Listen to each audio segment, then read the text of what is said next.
Demon Slayer Infinity Castle part 1 তলোয়ারবাজ Tanjiro কামাদোর শেষ লড়াইয়ের গল্পে নির্মিত 3 পর্বের পরিকল্পনার প্রথম সিনেমা এটি। জাপানের বাইরে উত্তর আমেরিকা সহ বিশ্বের বিভিন্ন দেশে এটি মুক্তি পায় গেল আগস্টে। গেল 14 নভেম্বর ছবিটি মুক্তি পায় চীনেও।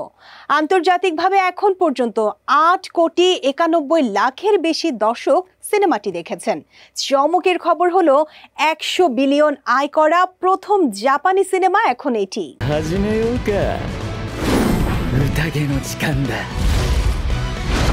জাপানি সিনেমা ডেমন স্লেয়ার বিশ্বব্যাপী সিনেমাটি 100 বিলিয়ন ইয়েনেরও বেশি আয় করেছে।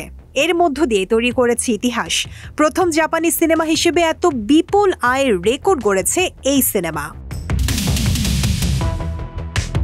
সম্প্রতি নির্মাতা প্রতিষ্ঠান অ্যানিপ্লেক্স ও তোহো এই তথ্য নিশ্চিত করেছে যে ডেমন স্লেয়ার 100 বিলিয়ন ইয়েনেরও বেশি আয় করা প্রথম জাপানি সিনেমা।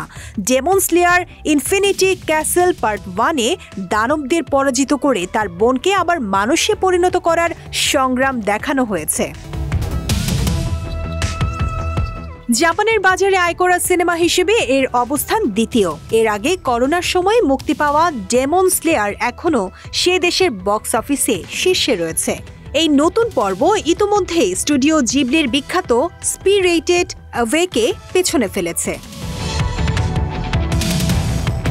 কমিক্স শিল্পী কোই ইয়োহারু গাটোকে লিখেছেন ছবিটির মূল গল্প। পরে উফো টেবল স্টুডিও এটি অ্যানিমেশনে রূপ দেয়। চিত্রায়নে নতুন মানদণ্ড স্থাপনের জন্য ডেমন স্লেয়ার বহুবার আলোচিত হয়েছে।